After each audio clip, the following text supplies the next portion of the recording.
할렐루야, 안녕하십니까? 하나님께서 여러분 한 사람 한 사람을 사랑하시고 있습니다.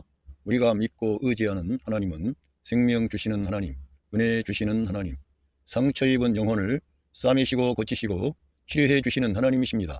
그 하나님께서 예수 그리스도 안에서 온 세계 만민들과 화해하셨습니다. 할렐루야. 저는 오늘 마태복음 24장에 기록된 말씀, 예수 그리스도의 재림에 대한 질문과 답변, 이러한 제목을 가지고 여러분들과 하나님의 말씀을 나누겠습니다. 예수 그리스도의 초림은 온 세계 만민의 구원을 위한 그런 그리스도의 고난이 나타나 있고, 하나님의 그 생명의 말씀을 많은 부분에서 이루므로 온 세계 만민에게 하나님의 사랑과 은혜와 빛과 생명이 흘러 들어가게 하는 축복의 역사가 되었습니다. 이제 온 세계 만민을 향한 이 생명의 복음이 세상 땅끝까지 증거되어지므로 온 세계에 흩어져 있는 많은 사람들이 예수 그리스도의 생명의 복음을 듣고 구원을 받고 새 생명을 얻었습니다. 그리고 이 시대는 우리가 생각지도 않았는데 이스라엘 민족이 2000년 이상을 흩어져 있다가 이제 1948년 5월 14일 날 독립을 함으로 이스라엘 민족의 역사가 예수 그리스도의 재림에 대한 이정표가 되었지 않느냐, 이렇게 여겨집니다. 그 이스라엘 민족들이 자기의 땅으로 귀환하면서 많은 유대인들은 아직도 예수 그리스도를 거절하고 배척하지만 이제 어떠한 소수의 유대인들이 예수님을 영접하고 믿기 시작했습니다. 이로 인하여 지금 이 세상의 많은 부분에서 교회가 점점 힘을 잃어버리고 있는 반면에 이제 유대인들은 예수님을 믿고 돌이키는 그런 시대가 되어가고 있습니다. 그래서 사도 바울을 통해 말씀해 주신 이방인의 충만한 수가 다 차가고 있지 않느냐, 이러한 시대가 되어가고 있습니다. 그리고 지금 알다시피 이스라엘과 하마스의 전쟁이 있습니다. 그리고 러시아가 우크라이나를 침공해서 지금 2년 이상을 전쟁을 치르고 있습니다. 또 세계적인 국제 정세가 호락호락하지 않습니다. 중국이 대만을 강제적으로도 통일할 수 있다고 협박을 하고 언제라도 중국이 대만을 침공할 수 있는 그러한 상태가 되어 있습니다. 뿐만 아니라 지금 독일이라든가 이러한 나라들도 러시아가 과연 우크라이나만 공격하지 않고 이제는 유럽을 공격에 올 거라고 생각을 하고 이제 재무장을 하고 있습니다. 우리나라는 알다시피 약 70년 정도 지금 남북이 분단되어 있는데 북한의 김정은이가 이제 이 나라를 전쟁으로 무력으로 해서라도 통일을 하겠다, 이러한 그런 속셈을 내비치고 있습니다. 그래서 남북 간에도 긴장, 세계적으로도 긴장, 뿐만 아니라 우리가 살고 있는 이 세상은 기후 위기가 와서 많은 이 지구상 위에 많은 혼란함과 어려움이 있는데 저체 기근과 지진이 있겠다고 했는데 정말 지진이 지금 점점 많이 일어나고 있습니다.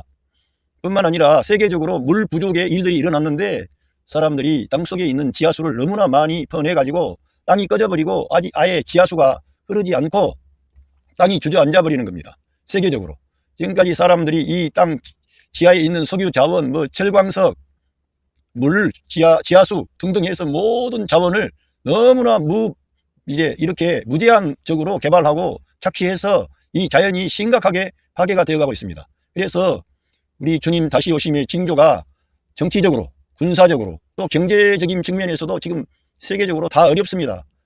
자본주의의 어떤 그런 힘을 상징하는 미국까지도 이제 경제적으로 만만하지가 않고 경제적으로 승승장구할 것만 같았던 지금 중국도 부동산 문제라든가 이러한 심각한 문제가 걸려 있고 우리나라만 해도 3만 불 이상이다 하면서 했는데 지금 우리나라도 경제적으로 심히 어려운 그런 상황에 있습니다. 이러한 것은 지금 다 이러한 어려운 상황에서는 전쟁이 날 수가 있고 어떤 소용돌이가 갑작스럽게 올 수 있다고 하는 것입니다.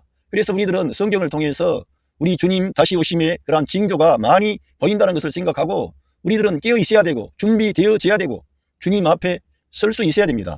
그래서 저희들은 우리가 사는 이 세상에 대한 것이 이렇게 흘러가는 것들을 무관심하게 여기지 말고 칼 바르트라고 하는 신학자가 한 손에는 성경을 한 손에는 신문이라 그랬는데 그만큼 우리는 하나님의 말씀 텍스트, 하나님의 진리의 말씀과 컨텍스트, 상황, 이 세계의 역사의 흐름 이런 것들을 파악하면서 우리가 깨어 있어야 된다고 하는 것입니다. 깨어 있는다는 것은 다른 게 아니고요, 하나님의 말씀으로 성령을 따라 행하고 주님을 자기의 존재 안에 내재화하고 주님과 함께하는 것입니다.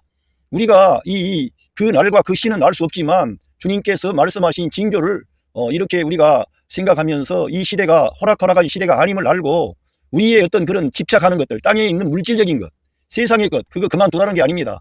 그런 거를 충분히 여러분이 확보하고 그거를 누리셔도 좋습니다. 그러나 거기에 절대적인 의미를 부여하지 말고 오늘 주어진 그러한 우리에게 주어진 음식물, 우리에게 주어진 거주할 수 있는 공간, 주택이라든가 아무튼 뭐 이런 전세로 살든지 월세로 살든지 내가 오늘 하루 이렇게 쉴 수 있는 공간이 있다면 감사하고 하나님의 은혜를 우리가 생각하고 주님을 바라보는 겁니다. 우리는 이 땅이 영원한 것이 아니고 이 땅은 나그네 인생길을 가는 것입니다. 광야와 같은 인생길입니다. 그래서 우리 당대에 우리 주님이 오실 수도 있다. 이러한 마음을 가지고 태도를 가지고 우리가 신앙생활을 해야 된다고 하는 것입니다. 우리 예수님의 수제자였던 사도 베드로도 그 날에는 하늘이 다 풀어져 버린다. 모든 하늘에 그러한 징조가 나타날 것이다. 바울 사도 역시 그 마지막 때에 대해서 말씀했고요. 모든 제자들이 우리 예수님 다시 오심에 그러한 것에 대한 기다림이 있었습니다. 예, 그들은 예수님께서 자기의 당대에 오실 것처럼 생각하고 이렇게 절박한 마음으로 주님 앞에 서기 위해서 깨어 있었던 것입니다. 그런데 2000년이 흘렀고 이렇게 이제 심지어는 이스라엘 민족의 독립의 역사가 우리 주님의 다시 오심에 대해서 우리가 항변할 수 없는 것이라는 겁니다. 그래서 우리 주님은 금년간에 반드시 오시는데 깨어 있어야 된다. 종말주의자가 되면 안 되지만 종말만을 말하고 종말에 대해서 어떤 포커스를 맞춰놓고 계속 거기에 올인하기보다는 이러한 징조를 보면은 어떻게 해야 된다? 내가 깨어 있어야 된다. 말씀의 사람, 성령의 사람, 주님과 함께하는 사람이 되시기를 바랍니다. 그것이 깨어 있는 것이고 주님과 함께 해야만이 우리는 안전한 것입니다. 예, 이제 말씀을 보면서 성경을 통해서 우리 주님 다시 오심에 대한 것들을 생각해 보겠습니다. 예, 이제 이 예수님께서 마태복음 24장에 예수님께서 이런 것들을 질문을 받으시고 답변한 내용입니다. 우리 예수님께서 제자들로부터 질문을 받고 우리 예수님께서 답변하신 거예요. 그러니까 아주 중요한 겁니다. 예, 1절부터 읽어보겠습니다. 예수께서 성전에서 나와서 가실 때에 제자들이 성전 건물들을 가리켜 보이려고 나오니 대답하여 이르시되 너희가 이 모든 것을 보지 못하느냐? 내가 진실로 너희에게 이르노니 돌 하나도 돌 위에 남지 않고 다 무너뜨려지리라 이렇게 말씀했습니다. 자, 이러한 말씀을 이러한 것을 이제 어떠한 성경 해석하는 분들은 이 24장의 그러한 환란이라든가 이런 것을 그 주후 70년경에 타이투스라고 하는 로마의 장군이 그 이스라엘 그 성전을 허물어뜨린 그러한 걸로 끝난 것처럼 말하는데 뒤에 가보면은 전에도 없었고 후에도 없을 큰 환란, 그 대환란에 대해서 말씀하기 때문에 어떤 무천년주의적인 종말론을 말하는 그런 사람들처럼 지금 우리가 사는 이 세상이 지금 그런 종말이다, 큰 환란이다 그런 게 아니고 저기 주님께서는 어떤 때에 시점에 큰 환란이 전에도 없고 후에도 없을 그러한 큰 환란이 온다는 거예요. 그런데 여기에서 말씀은 주님께서 그 주 70년경에 그 로마의 장군 타이투스가 와서 했던 것들을 말씀하는 것 같습니다. 그리고 이 3절에서 제자들이 이 성전에 관한 질문을 하다가 그에 대해서 말씀하셨는데 이제 3절에 예수께서 감람산 위에 앉으셨을 때에 제자들이 조용히 와서 이르되 우리에게 이루소서 어느 때에 이러한 일이 있겠사오며 또 주의 임하심과 세상 끝에는 무슨 징조가 있사오리까 그렇게 말씀했어요. 그러니까 이러한 위에 있는 말씀이 같은 그런 사건이 아니라 지금 제자들은 그 성전에 대해서 그냥 우리 예수님께서 이것이 다 무너진다. 제자들이 건물을 제자들이 건물을 너무 의식했기 때문에 이 건물이 무너질 것을 말씀하셨고 성전 건물을 그리고 여기 3절에서는 종말에 대해서 제자들이 지금 물어온 겁니다. 세상 끝에 대해서 물어왔다니까요. 그러니까 이 마태복음 24장은 세상 끝에 관한 그러한 어떤 말씀을 하시는 겁니다. 그러니까 주님의 임하심이라고 하는 것은 주님은 이미 초림하셨는데 우리 주님이 재임하심에 대한 그런 질문을 지금 제자들이 하고 있는 겁니다. 세상 끝에는 무슨 징조가 있겠습니까? 이렇게 말씀하신 겁니다. 제자들이.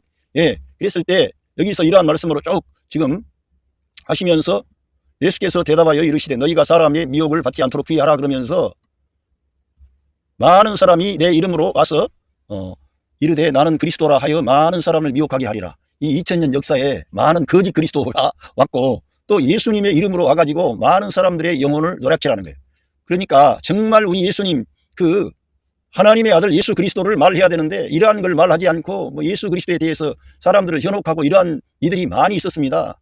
예? 그런 것들이 일어난다는 거예요. 그러면서 이렇게 했는데 난리 소문을 듣겠으나 삼가 두려워 말라 이런 일이 있어야 하되 아직 끝은 아니니라 이렇게 말씀해 주시고 여기에 이 7절의 말씀이 중요합니다. 7절의 말씀이 중요한데 민족을 나라가 나라를 대적하여 일어나겠고 곳곳에 기근과 지진이 있으리니 예, 이 모든 것은 재난의 시작이니라. 민족이 민족을, 여러분 세계 역사에서 이 민족주의가 발생한 것, 민족주의가 이렇게 일어나기 시작했어요. 그리고 각 나라가 독립을 하기 시작했습니다. 민족이 일어나고 독립을 해서 나라들이 일어나서 대적했습니다. 독립을 해서. 이래서 이러한 것이 바로 우리 주님의 재림의 재림의 어떠한 징조 중에 하나라는 거예요. 그리고 곳곳에 기근과 지진이 있으리니, 지금처럼 기근과 지진이 빈번하고 많은 때가 없었다는 것입니다. 그런데 이 모든 것이 재난의 시작이라고 말씀해 주셨습니다. 그러면서 예, 중요한 것은 거짓 선지자가 11절에 거짓 선지자가 많이 일어나 많은 사람을 미혹하게 하겠으며, 거짓 선지자가 많이 일어난다는 것입니다. 거짓 선지자가 뭘 말씀하겠습니까?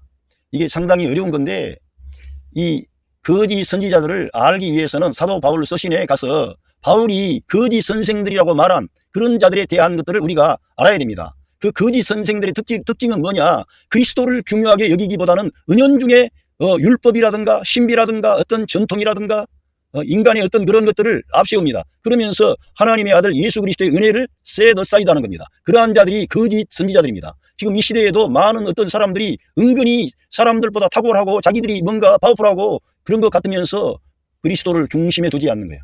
그리스도를 set aside 하는 거예요. 그런 자들 누굽니까? 우리 한국 사회 안에만 거짓된 선지자들, 거짓된 교주들, 이단 사이비가 많이 나왔습니다. 그들은 똑같이 그리스도를 믿기는 믿는데 절대적으로 우리의 생명과 머리가 되신 예수 그리스도를 절대적으로 취하지 않는 그런 약점을 가지고 있습니다. 그래서 우리 주님께서 거짓 선지자가 일어난다는 것, 많이 일어난다 그랬어요. 그리고 많은 사람을 미혹하게 한다 그랬습니다. 예, 그리고 불법이 성함으로 많은 사람의 사랑이 식어지리라 그랬습니다. 불법이 성하다는 것은 지금 우리가 사는 이 시대만큼 불법이 행행할 수가 없어요. 다시 말하면 하나님의 말씀을 뒷전에 두는 겁니다. 하나님의 계명을 왜곡하는 겁니다. 그리고 하나님의 계명보다 인간의 자유함과 인간의 어떤 대단한 그런 것들을 앞세우는 거예요. 그래서 이러한 것들이 불법인데, 우리가 사는 이 세상에서도 많은 불법이 있습니다. 그래서 이러한 불법이 일어나면서 사람들을 그러한 것이 좋은 것 같은데 사람들 가운데 사랑이 식어지는 거예요. 점점 교회 안에서도 여러 가지의 것들을 논합니다. 그런데 사랑이 부족해. 사랑이 있어야 된다는 거예요. 우리들은 정말 하나님 사랑과 이웃 사랑이라고 하는 새 계명을 우리가 주님이 주셨는데, 그 사랑이라고 하는 것은 우리 예수님께서 우리들을 사랑하신 것처럼 우리가 서로 사랑해야 되는 것입니다. 그래서 우리들은 가정 안에서나 어떤 교회 생활할 때 주변에 가까운 분들 가운데 이 새 창조 안에 있는 새 생명으로 사는 이 새 계명을 우리가 지켜야 되는 거예요. 그래야만이 하나님께 영광이 되고 하나님의 뜻이 이루어지는데, 지금 우리가 사는 시대는 가정도 뭐가 삐걱거려요. 왜? 우리 예수 그리스도를 중심으로 모시지 아니하면 흑암의 권세가 그 믿지 않는 자뿐만 아니라 믿는 하나님의 자녀들 마음까지도 혼란에 빠뜨리는 거예요. 그래서 상대방을 나에게 맞추려고 하는, 나에게 맞추면 안 됩니다. 내가 그리스도에게 맞춰야 되는 거예요. 내가 우리 예수님께 내 마음을 맞추고 예수님과 교통하면 내 곁에 있는 연약한 사람, 문제 있는 그 사람을 미워하지 않아요. 사랑하는 거예요. 용서하는 거예요. 그런데 하나님의 성령의 역사를 우리들은 많이 아는 것 같지만은 참으로 모르고, 성령님의 역사를 어떤 능력으로 알기 때문에 이제 그런 능력을 점점 상실해버리는 거예요. 자기 안에 임마누엘 하신 성령 하나님의 능력과 권능을 경험하지 못하니까 점차적으로 사랑이 식어져 버리는 거예요. 왜? 성령님의 역사는 생명나무 대신 생명이 되신 예수님께 우리를 인도하는 것입니다. 성령님의 역사는 누가 잘났느냐, 누가 크냐, 누가 옳으냐, 누가 틀렸느냐, 이런 선과 악의 지식의 나음으로 우리를 인도하지 않고 우리를 예수님께 인도하시는 그 분이 성도 안에 임마누엘 하신 성령 하나님이십니다. 그러니까 성령님을 따라 행하지 아니하면 우리가 원하기는 원하는데 율법을 이룰 것 같은데 율법을 못 이뤄. 예, 우리 안에는 그럴 자원이 없기 때문에, 우리 존재 안에는 그게 없고, 우리가 성령님 안에 거하고 우리 예수님과 연합하고 새 생명 가운데 새 창조의 방식으로 살 때 하나님께서 우리에게 자유함을 주고 평강을 주고 소망을 줍니다. 그리고 위의 걸 찾게 합니다. 그리고 그리스도와 연합된 방식으로 사는 것만이 참된 것이며 주님 앞에 설 수 있는 것임을 알았기 때문에 나를 주장하지를 않아. 그러면은 이 사랑이 우리 안에서 흘러나오게 된다는 거예요. 예, 새 계명에 따라 우리가 완전하게 주님과 같은 그런 사랑을 실천하지 못할 수는 있겠습니다. 예, 연약하기 때문에. 그러나 그 방향으로 우리가 간다니까요. 그 방향으로 가면서 여러분 곁에 있는 여러분의 아내와 남편, 자녀들, 또 부모님, 여러분들이 사랑할 수가 있게 되는 거예요. 지금 우리 한국 사회만 해도 왜 이렇게 노인 자살률이 많습니까? 노인들이 부담스러운 거죠. 젊은 세대가 볼 때 노인들은 이제 플러스가 안 되는 거예요. 그 왜 그렇습니까? 물질 문명이 발전하다 보니까 물질적으로 혜택을 주는 노인들은 그래도 대우받아요. 그러나 물질적으로 자녀들에게 혜택을 주지 못하는 노인들은 찬밥이요. 그래서 대안이 없으니까 노인들이 좌절하고 실망하고 자녀들에게 부담 안 주려고 스스로 자살을 하는 거예요. 세계에서 가장 높은 자살률이라고 합니다.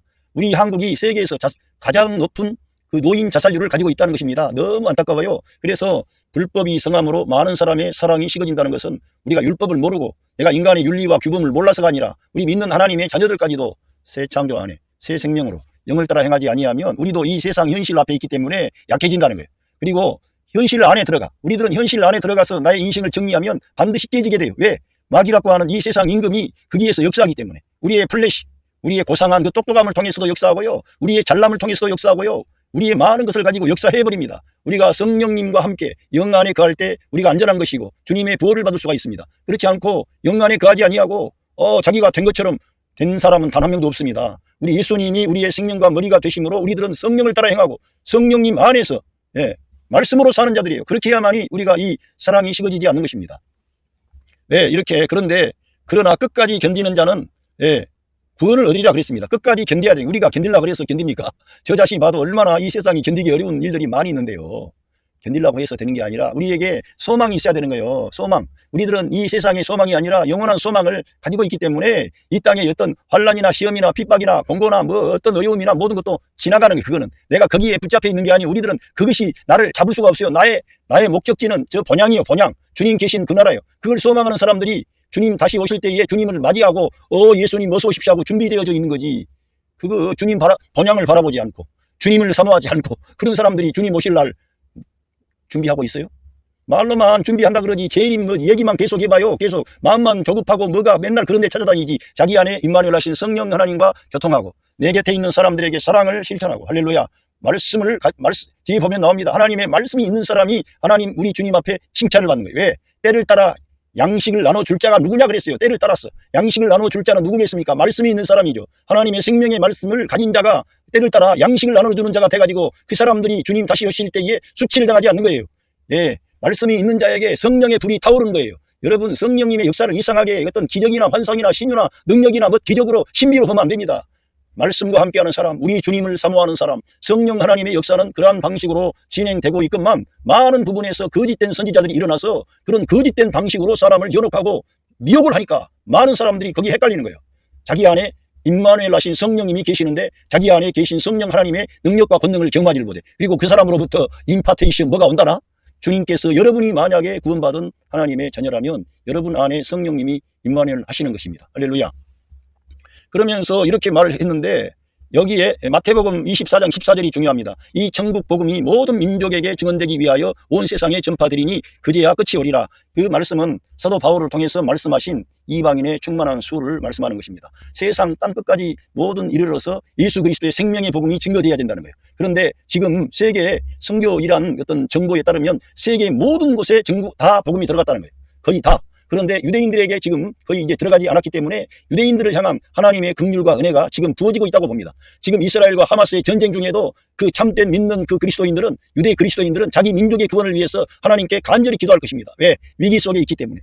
주 예수 그리스도의 긍휼과 은혜를 구하는 때가 된 거예요. 지금 이스라엘 민족에게 위기는 그 위기는 그들에게 하나님의 긍휼과 은총을 구하는 그런 간절한 그런 태도를 취하게 되어 있습니다.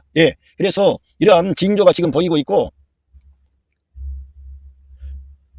그리고 중요한 것은 마태복음 24장 15절에 그러므로 너희가 선지자 다니엘이 말한 바 멸망에 가증한 것이 거룩한 곳에 선 것을 보거든 읽는 자는 깨달을진저. 우리 예수님께서 지금 이 말씀을 어느 때에 관해서 말씀하시고 있습니까? 처음부터 제자들이 세상 끝에는 어떠한 징조가 있겠습니까?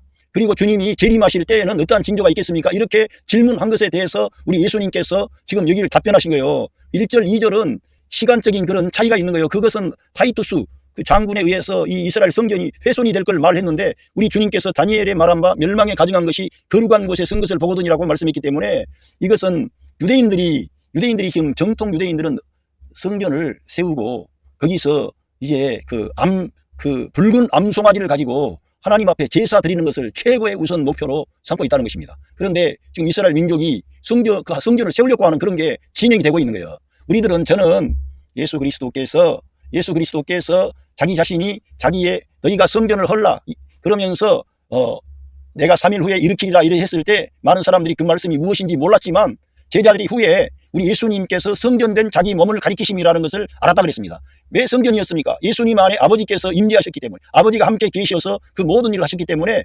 예수님의 몸이 성전이라는 것을 말씀했습니다. 그리고 신약 성경 바울 서신에 오면 너희가 성전인 것과 이러한 너희가 성전이라 그래서 하나님의 성령님이 너희 안에 계시는 것을 알지 못하겠느냐. 그래서 이제는 우리 믿는 성도가 성전이라는 거예요. 그런데 여기에 주님께서 여기에 말씀하는 것은 그러한 영적인 의미의 성전을 말씀하는 게 아니라 다니엘의 말한 바 멸망에 가증한 곳이 선 것을 보고도 읽는 자는 깨달을진저 했기 때문에 이 멸망에 가증한 것은 아마 성전을 말한다고 보는 것입니다.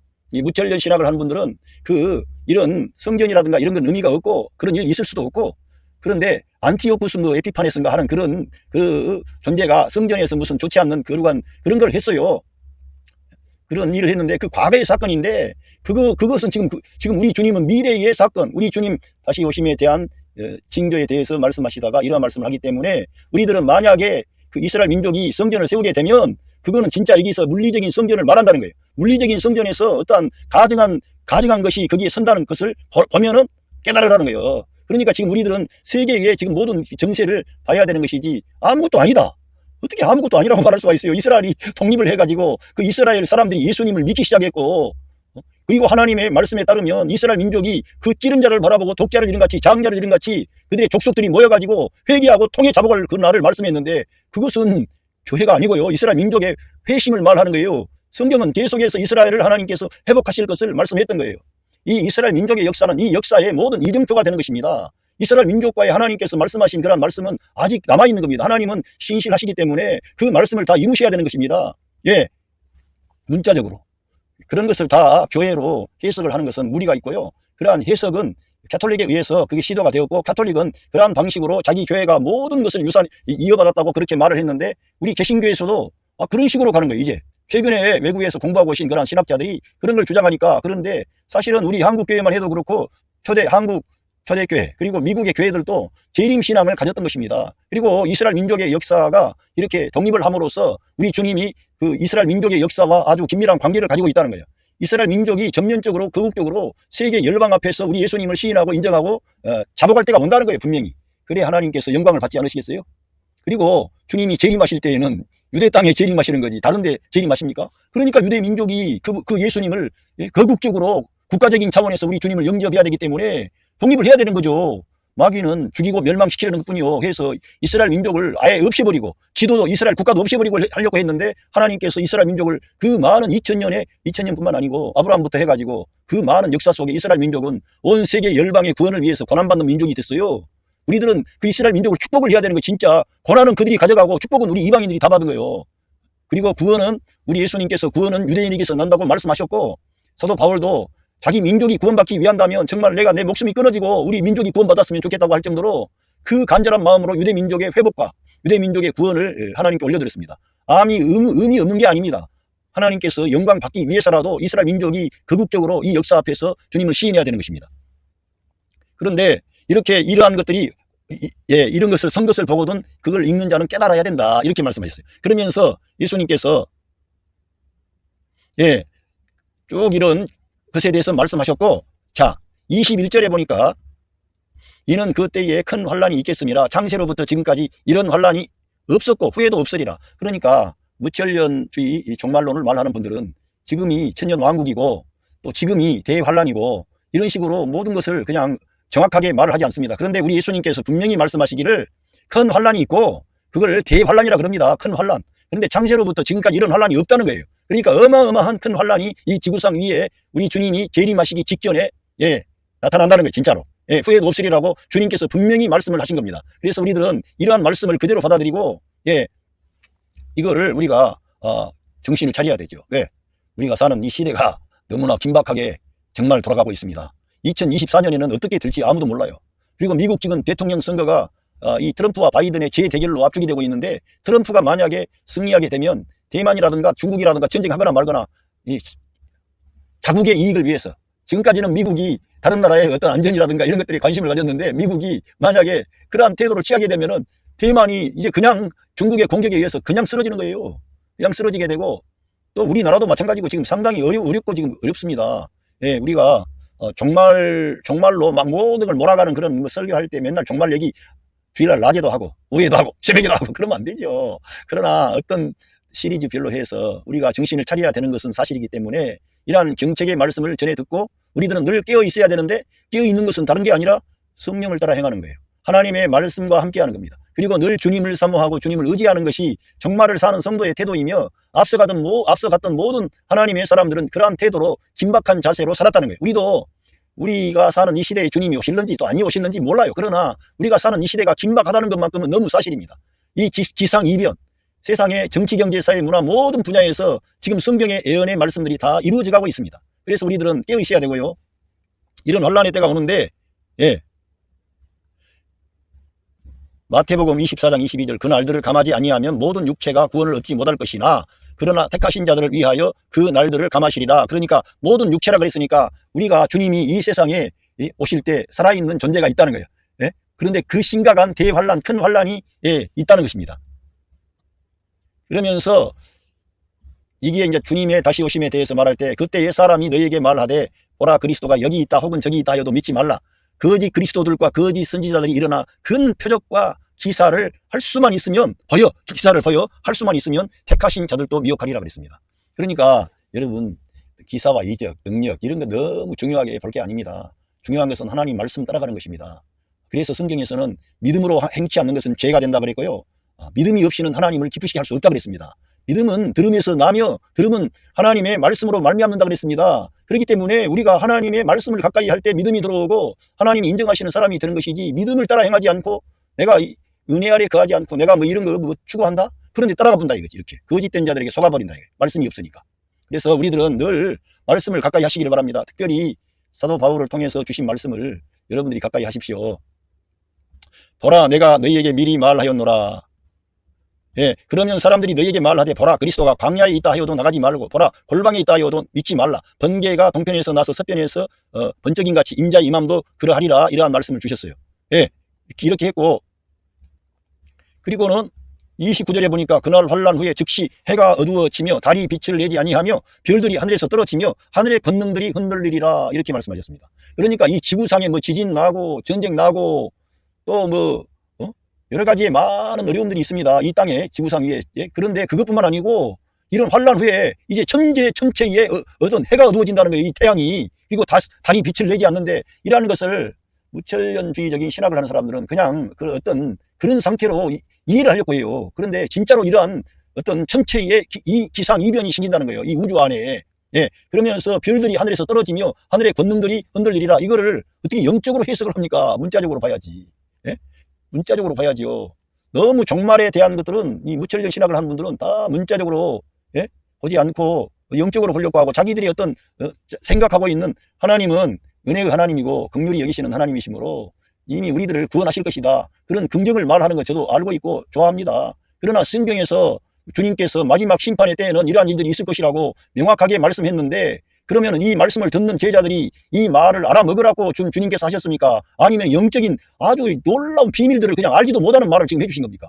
그 제자들이 보면은 이러한 지구상 위에 이러한 큰 환란과 재난이 있는 후에는 천체에도 문제가 있겠구나. 태양도 문제가 있고 달도 문제가 있고 별도 문제가 있고 하늘의 권능들이 흔들리는구나. 그러니까 그 베드로 사도 같은 분은 이 하늘이 풀어진다 그러지 않습니까? 그런 말씀을 하는 거죠. 우리 예수님 말씀을 실제로 문자적으로 그렇게 이루어질 걸로 그 제자들이 내다봤다는 것입니다.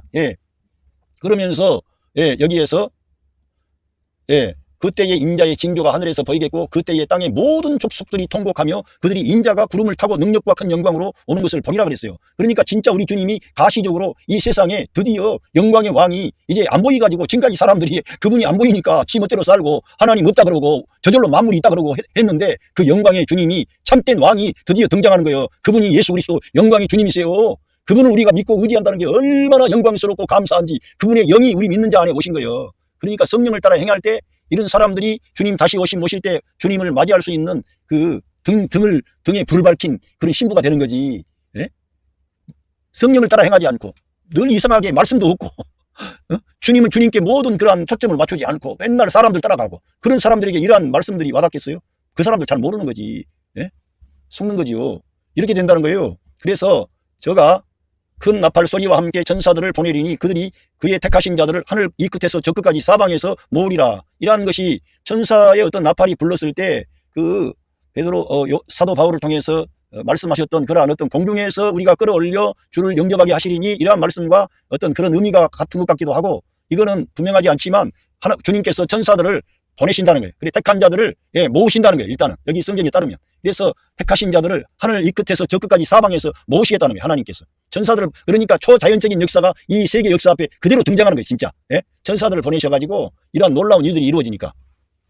그리고 여기에 보면요, 여기 24장 32절에 보면 무화과 나무에 비유를 배우라. 그 가지가 연하여지고 잎사귀를 내면 여름이 가까운 줄 아나니 이와 같이 너희도 이 모든 일을 보거든 인자가 가까이 곧 문 앞에 이른 줄 알라. 이렇게 말씀되어져 있습니다. 여기에 무화과 나무의 비유를 배우라 그래가지고 이 무화과 나무가 과연 뭘까? 그 무화과 나무가 그때 우리 예수님께서 열매를 맺지 아니하므로 무화과 나무를 주님이 저주하셨어요.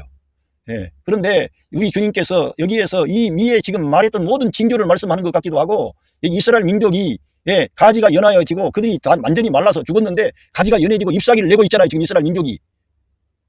그리고 여름이 가까운 줄 아나니, 그러면서 이러한 위의 말씀과도 맥을 같이 하고 있고, 이스라엘 민족이 저렇게 독립해서 지금 건국해서 지금 나라다운 나라로, 조그마한 그런 나라지만 아주 강한 나라로 지금 이렇게 성장해 가고 있습니다. 이런 것을 보거든 이와 같이 너희가 이 모든 일을 보거든 예수님께서 그리스도께서 가까이 문 앞에 이룬 줄 알라 그랬습니다.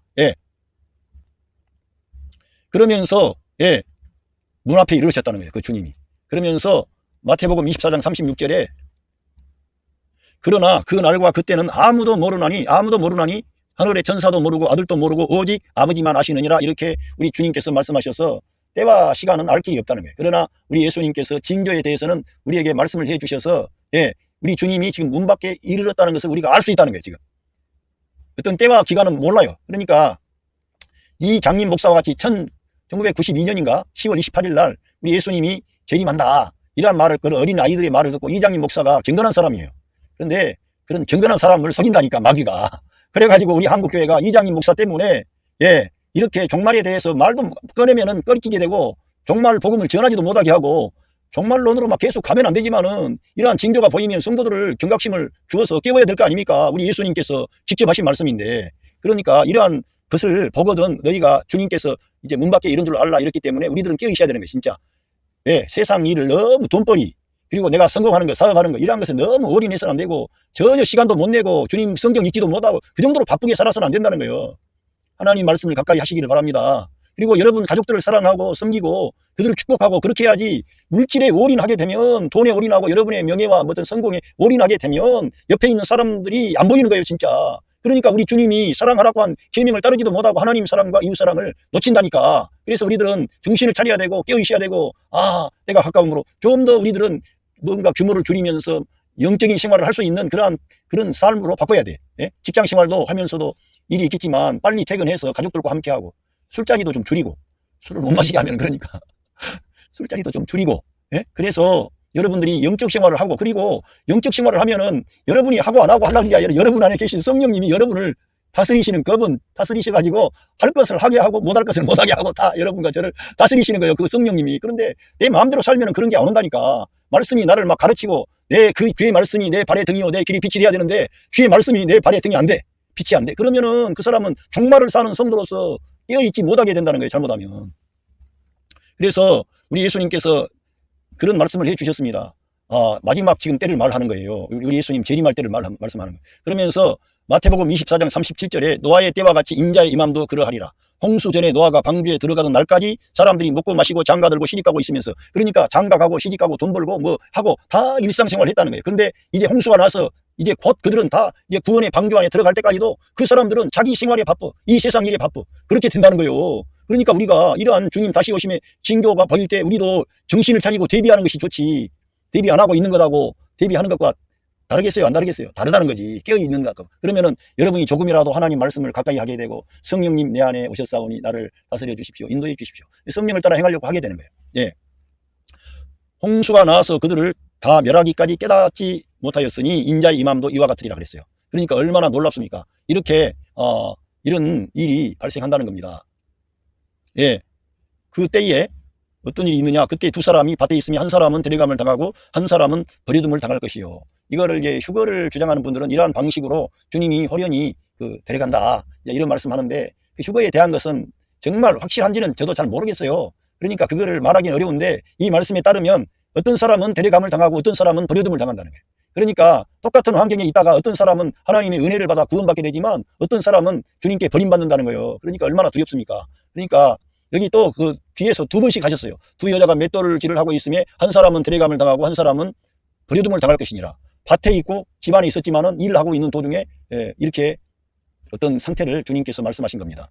그러므로 중요한 말씀은 여기에 그러므로 깨어있으라. 어느 날에 너희 주가 임할는지 너희가 알지 못함이니라. 어느 날에 주님이 오실는지 모르는데 지금 앞에서 주님께서 다 재림에 관해서 우리 주님 다시 오심에 대한 징조가 다 보이니까 너희들이 이렇게 해야 된다. 노아의 때와 같다. 시집가고 장가가고 뭐 먹고 마시고 즐거워했는데 그 노아의 가족들은 다 준비된 방비에 들어가서 시간이 다 찼는 그때까지도 그 사람들은 알지를 못한 거예요. 그러니까 이 세상 그런 방식으로 살면 안 되고 주님 앞에 우리가 들림을 받아야 되잖아요. 대감을 당해야 되잖아요. 똑같이 우리가 일을 하지만 해야 되지 않습니까? 여러분 가족들 가운데 여러분 가족 어떤 사람은 안 믿고 맨날 예수님 믿는 것 뒷전에 있다가 어떤 사람은 대감을 당하고 어떤 사람은 버림을 당하면 어떻게 됩니까? 그러니까 여러분 자신이 먼저 주님의 말씀과 함께하고 성령을 따라 행하고 주님의 사랑을 실천하고 늘 우리 주님을 맞이할 수 있는 깨끗한 생활을 해야 돼. 신부로서 우리 주님을 영접해야 되는데 우리가 세상에 거짓된 길에 가고 악을 행하고 남을 속이고 속임수 써가지고 돈 벌고 그러면 안 되고요. 작은 일에서부터 큰 일까지 주여 긍휼히 여겨 주시옵소서 이러면서 주님의 긍휼과 은총을 구하는 겁니다. 이렇게 깨어있어야 된다는 거예요. 왜? 주님의 마음에 합당한 자는 주님이 데려가시고 준비 안 된 사람은 버려두시니까 우리가 만약에 준비가 안 되면 주님의 마음이지 여기에는 교리적으로 내가 선택되었느냐 안 되었느냐 따질 때가 아니고 그때 가서 보면 알아.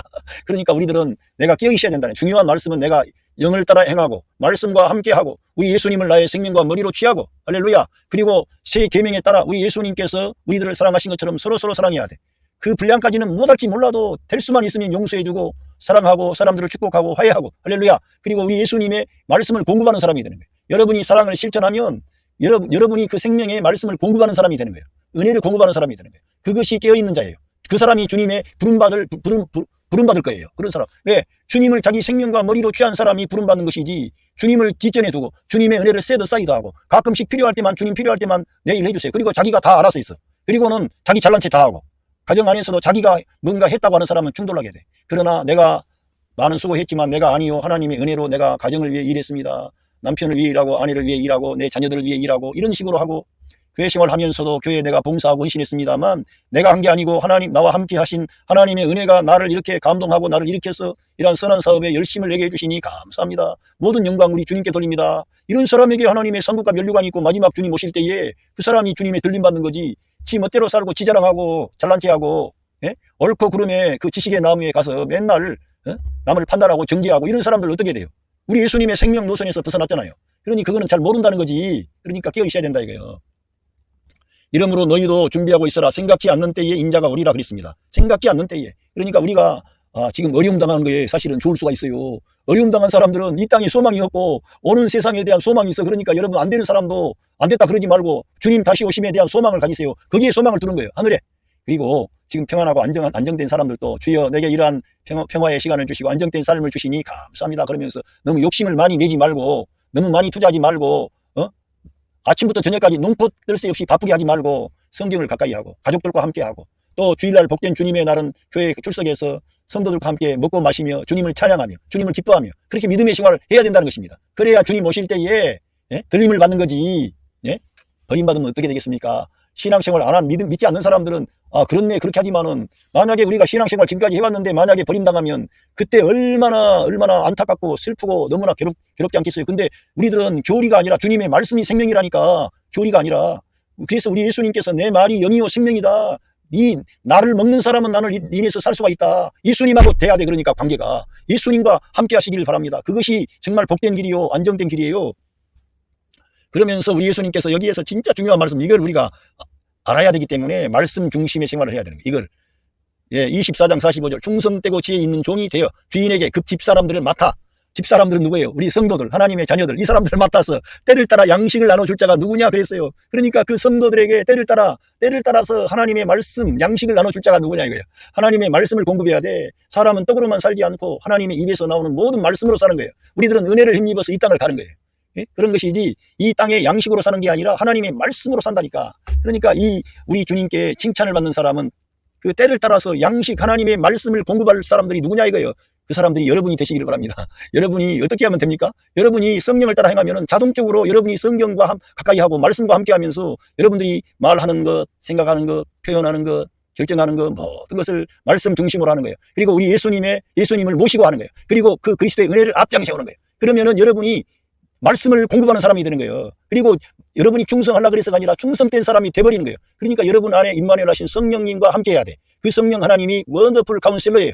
그런데 다른 사람들을 구하게 되면 이거 잘 못하는 거예요. 여러분이 맨날 공급받는 사람이 돼버린다니까. 공급하는 자가 되려면은 여러분 안에, 저 안에 임마누엘 하신 성령님과 함께 하면은 성령님이 우리에게 그러한 힘과 능력을 주셔서 사랑을 실천하게 해주시는 거예요. 사람을 축복하고, 사람을 일으키고, 사람을 격려하고, 우리 예수님을 소개해. 늘 예수님께 초점을 맞추도록 그렇게 그 사람이 때를 따라 돕는 그러한 하나님의 말씀을 공급하는 사람이 되는 거예요. 그런 사람이 복된 사람이라 이거예요. 예? 주인이 올 때에 그 종이 이렇게 하는 것을 보면 그 종이 복이 있으리로다. 할렐루야. 그러니까 정말 저와 여러분이 중요하게 여기고 알아야 할 것은 하나님의 말씀과 함께하는 것이구나. 지금 주님께서 여러 가지의 많은 징조에 대해서, 종말에 대해서 저체의 기근과 지진, 난리와 난리, 그리고 전무후무한 그런 이 땅에 재난이 찾아오고 하늘의 전체가 움직일 것에 대한 징조를 다 말씀하신 후에 가장 중요하게 말씀하시는 것은 충성되고 지혜 있는 종이 되라는 거예요. 충성되고 지혜 있는 종. 그 충성되고 지혜 있는 종이 누구였습니까? 사도 바울이라니까. 사도 바울이 충성되고 지혜 있는 종이 돼가지고 이 예수 그리스도의 생명의 말씀, 은혜의 말씀, 십자가의 복음, 부활의 복음, 그 귀한 복음을 다 증거한 거예요. 우리들은 그래서 이 생명의 복음, 예수 그리스도의 은혜의 복음을 바울 사도를 통해 다 기록을 해놨으니까 저와 여러분이 날마다 이 바울 서신을 읽을 때 에베소서를 읽으시고 로마서부터 5장 8장까지 꼭 읽으시고 자주 그건 읽어야 돼. 날마다 읽어야 돼. 그리고 시간이 다른 날 때 그때는 다른 일반 성경을 읽으면 돼요. 그래서 날마다 그거는 날마다 읽어야 돼. 날마다 에베소서와 로마서 5장부터 8장까지는 날마다 읽어야 돼. 날마다 한 장을 읽든지 뭐 한 절을 읽든지 간에 날마다 그 성경은 접촉을 해야 돼. 할렐루야. 그렇게 하게 되면 여러분에게 지혜 있고 충성된 종이 되도록끔 성령 하나님이 여러분을 축복하신다는 거예요. 그러면 여러분이 깨어있는 사람이 되는 거예요. 주님을 영광스럽게 하는 사람이 되는 것입니다. 할렐루야. 오늘 저는 마태복음 24장을 중심으로 예수 그리스도의 재림에 대한 질문에 대해서 우리 예수님께서 답변하신 것을 제가 성경을 통해서 여러분들에게 말씀을 드렸습니다. 자, 말씀을 정리하는데 우리가 사는 이 세상은 지금 너무나 긴박하게 움직여지고 있습니다. 이스라엘과 하마스의 전쟁이 있고 이스라엘에 대한 어떤 위험한 그러한 징조가 주변에 이란이라든가 모든 아랍 국가에 의해서 지금 계속 이스라엘을 옥죄어 오고 있습니다. 뿐만 아니라 지금 러시아와 우크라이나의 전쟁이 있는데 러시아가 어떻게 세력을 펼칠 건지 이런 것도 염려가 되고 중국과 대만의 그러한 어떤 움직임 그리고 우리 한국, 대한민국과 북한의 그러한 움직임 이러한 그라든가 세계적인 경제적인 어려움 이러한 것들 등등 해서 너무나 많은 징조가 보인다는 그리고 기후 이변이랄까 모든 이 땅에 있는 그러한 광물질과 수자원이 다 훼손이 되고 자연이 다 훼손돼 가지고 북극에 있는 얼음들이 다 녹아버리고 지금 이상하게 지금 미국에서도 그 어마어마한 추위가 와가지고 정말 문제가 있습니다. 이런 기상 이변이 생겼다는 거예요. 그리고 알다시피 어떤 때는 비가 많이 오고 어떤 때는 비가 아주 안 오고 또 지진도 더 많이 일어나고 우리가 정신을 차려서 깨어서 근신해야 될 때가 되었습니다. 주님 모실 때에는 노아의 때처럼 장가가고 시집가고 돈 벌고 여러 가지 짓고 뭐 하는데 그때까지 모른다는 거예요. 그러니까 우리는 어떻게 해야 됩니까? 늘 앞서갔던 우리 주님의 제자들과 성도들은 새 하늘과 새 땅을 바라보고 주님께서 우리에게 영광 중에 나타날 그리스도를 바라봤던 거예요. 그래서 땅에 있는 것들을 좀 내려놓은 거예요. 특별히 바울 사도는 이 땅에 있는 것들을 다 배설물처럼 여기고 우리 주님만을 목표로 하고 주님만을 추구하고 주님을 따라갔습니다. 정말 그 때를 따라 자기 집사람을 맡아가지고 하나님의 생명의 말씀을 공급한 사람은 바울이라고 봅니다. 그러니까 우리도 그 바울 서신을 가까이 하고 읽으면 우리가 우리 주님을 그 날에 주님이 오셔서 우리를 칭찬하는 그런 사람이 된다니까. 여러분이 큰 일을 하려고 그러지 말고 먼저는 저와 여러분 개개인이 주님과 올바른 관계를 맺고 또 여러분이 가족들 있으시면 그 가족들을 사랑하고 축복하고 하나님의 말씀에 따라 새 계명에 따라 이 사랑을 하는 거예요. 다른 사람을 나보다 더 낮게 여기면 사랑하는 거예요. 다른 사람을 이 선과 악의 지식의 나무로 가면 다른 사람을 나보다 더 낮게 여기기가 어렵고 늘 저 사람은 나보다 못하고 내가 괜찮은 것 같아. 그리고 다른 사람을 판단하게 돼. 그런데 생명나무로 가면은 내가 아니요 그리스도만 나와. 그러니까 성경의 진리에 따르면은 다른 사람을 너보다 더 낮게 여기라 그러니까 이 예수님과 가까이 하면 할수록 사람들을 귀하게 대해. 사람들을 사랑해. 사람들을 축복해요. 그러면은 여러분의 가족들이 하나님의 생명의 말씀을 공급을 받는 거예요. 여러분이 공급자가 되려고 해서가 아니라 그렇게 공급자가 돼버리는 거예요. 하나님께서 역사하셔가지고 그 일을 해주시려고 성령님이 여러분 안에 계시는 겁니다. 그래서 우리들은 이러한 진리들을 받아들이고 끼어있어야 된다는 거예요. 할렐루야. 그리고 우리가 지금 사는 이 세상은 그러한 것뿐만 아니라 영적으로도 많은 거짓 선지자들이 일어난다는 거예요. 불법이 성하다는 거예요. 예, 그리고 많은 사람들이 그런 기사와 이적과 표적에 의해서 미혹을 당하고 현혹당한다는 거예요. 거짓 그리스도들, 거짓 선지자들 일어난다는 거예요. 우리들은 이러한 것들을 분별할 수 있어야 될 줄로 믿습니다. 뭘로 분별합니까? 말씀으로, 성경으로. 특별히 뭘 많이 봐야 돼요? 바울 서신을. 그래야만이 미혹당하지 않을 수가 있고 깨어있게 되고 주님 앞에 설 때 칭찬받을 수가 있는 비결이 여기에 있습니다. 할렐루야. 여러분 가정의 삶의 현장에 하나님의 그 크신 사랑과 은혜와 축복하심이 함께 하시고 있습니다. 감사합니다.